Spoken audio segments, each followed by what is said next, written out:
Welcome to Pediatric Case Review. Today we present a comprehensive lecture on pertussis, commonly known as whooping cough. This highly contagious respiratory infection continues to pose significant challenges in pediatric practice. Throughout this presentation, we will explore clinical manifestations, diagnostic approaches, treatment strategies, and prevention methods through case-based learning. Our goal is to enhance your understanding of this important disease and improve patient outcomes through evidence-based pediatric education. Here is our first case. We have a 6-month-old infant presenting with a 3-week history of severe coughing fits. The parents describe a distinctive high-pitched whoop sound after each coughing episode. The infant also experiences vomiting immediately after coughing spells. Importantly, this child is fully vaccinated for age according to the standard immunization schedule. Given this clinical presentation, what is the most likely diagnosis? Consider the options: bronchiolitis, pertussis, asthma, or foreign body aspiration. The correct answer is B, pertussis. This infant presents with the classic triad of paroxysmal cough, inspiratory whoop, and post-tussive vomiting. This combination is highly specific for pertussis. It is crucial to understand that pertussis can occur even in fully vaccinated children due to waning immunity over time. Vaccine protection decreases significantly after 5 to 10 years, which explains breakthrough infections. The characteristic whooping sound occurs when the patient forcefully inhales after a prolonged coughing spell. Moving on to case 2. We have a 3-week-old neonate presenting with apneic episodes. There is a mild cough present, but notably, no whooping sound is heard. The infant is unvaccinated because they are too young to have received the first dose. An important clue in the history is that an older sibling has been experiencing a prolonged cough. What feature is most characteristic of pertussis in young infants? The options are loud whooping sound, apnea without typical whoop, high fever, or wheezing. The correct answer is B, apnea without typical whoop. This is a critical concept. Young infants, especially those under 3 months of age, often lack the classic whooping sound because they do not have the strength to generate the forceful inspiratory effort. Instead, they present with apnea, which is actually the most dangerous manifestation of pertussis in this age group. These young infants have the highest risk of severe complications and death, making early recognition absolutely essential. Case 3. An 8-year-old child presents with the following timeline. During week 1, they had a runny nose and mild fever, resembling a common cold. By week 3, intense coughing spells developed and became severe. Now at week 6, there is gradual improvement in symptoms. Which stage of pertussis is this child currently experiencing? The options are catarrhal stage, paroxysmal stage, convalescent stage, or incubation period. Consider the timeline carefully. The correct answer is C, the convalescent stage. Pertussis has 3 distinct phases.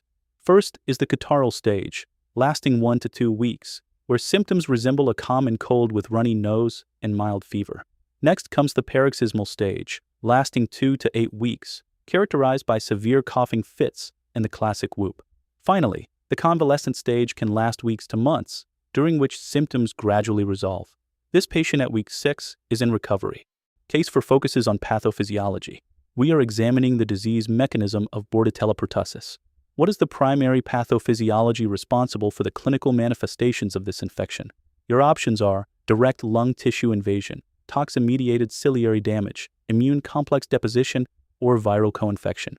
Think about how this bacterium causes disease at the cellular level. The correct answer is B, toxin-mediated ciliary damage. Pertussis is primarily a toxin-mediated disease rather than an invasive infection. The Bordetella pertussis bacteria attach to the cilia of respiratory epithelial cells and produce multiple toxins, including pertussis toxin and tracheal cytotoxin. These toxins paralyze the respiratory cilia, preventing normal mucus clearance. This ciliary paralysis, combined with epithelial damage and inflammation, leads to the characteristic severe coughing as the body attempts to clear accumulated secretions. Case 5. A 5-year-old child presents with a 10-day history of paroxysmal cough. Pertussis is suspected based on clinical features. No antibiotics have been started yet. What is the best diagnostic test to confirm pertussis at this point in time? Your options are chest X-ray, nasopharyngeal polymerase chain reaction, blood culture, or serology only. Consider both sensitivity and turnaround time.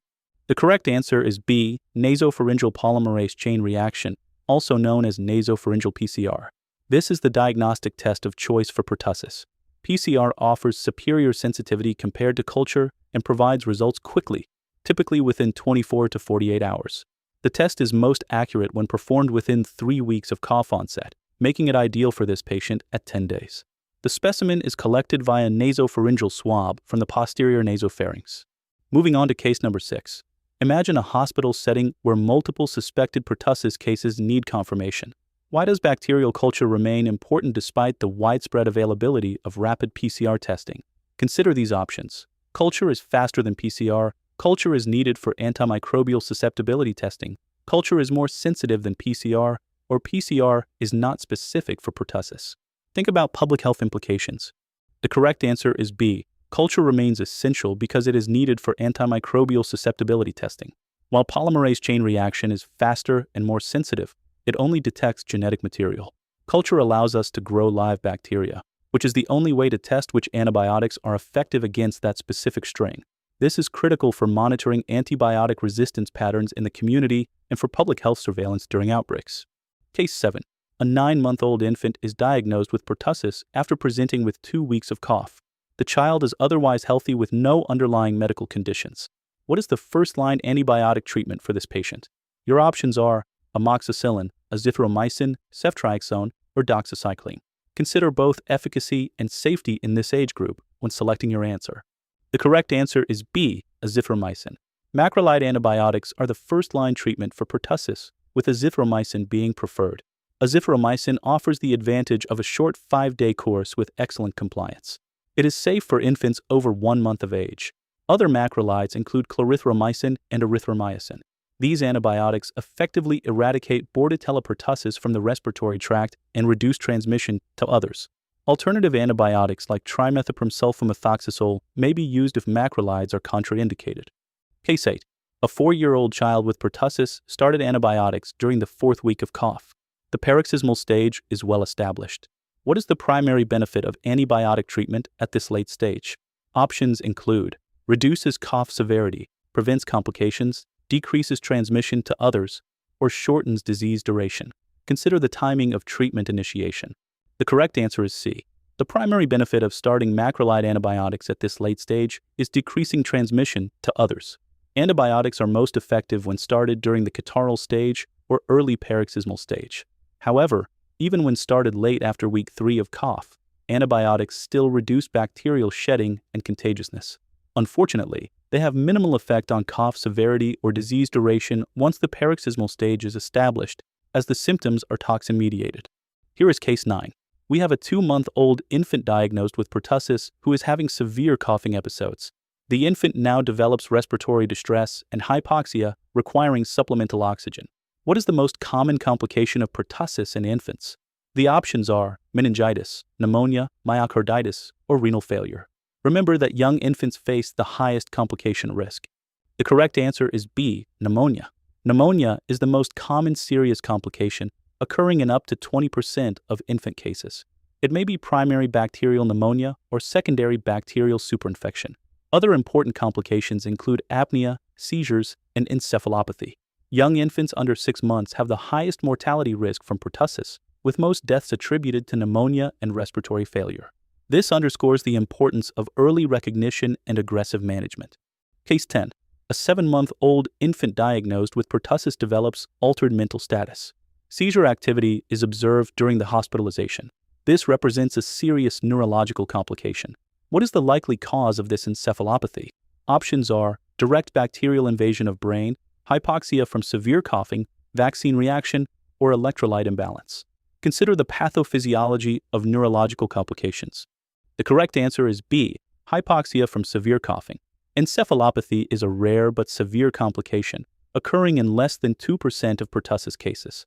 It is usually secondary to prolonged hypoxia caused by severe paroxysmal coughing and apneic episodes rather than direct bacterial invasion. The resulting brain injury can lead to permanent neurological damage, including developmental delays and seizure disorders. This complication emphasizes the serious nature of pertussis in young infants. Case 11. A parent asks about vaccination for their healthy 2-month-old infant. They want to understand the correct immunization schedule for pertussis prevention. What is the correct DTaP vaccination schedule? Options include single dose at 6 months, doses at 2, 4, 6, 15 to 18 months, and 4 to 6 years, only at birth, or not recommended in infancy. Review the standard childhood immunization recommendations. The correct answer is B. The recommended DTaP vaccination schedule includes 5 doses total. The primary series consists of doses at 2 months, for months, and 6 months of age. Booster doses are given at 15 to 18 months and again at 4 to 6 years. Additionally, a STAP booster is recommended at 11 to 12 years of age. Protection wanes over time, which is why multiple boosters are necessary throughout childhood and adolescence. Question 12. A pregnant woman presents at 28 weeks gestation for a routine prenatal visit. She has not received a STAP vaccine recently. When should the STAP vaccine be administered during pregnancy? The options are not safe during pregnancy, only postpartum, between 27 and 36 weeks each pregnancy, or only if an outbreak occurs. Consider maternal fetal antibody transfer. The correct answer is C.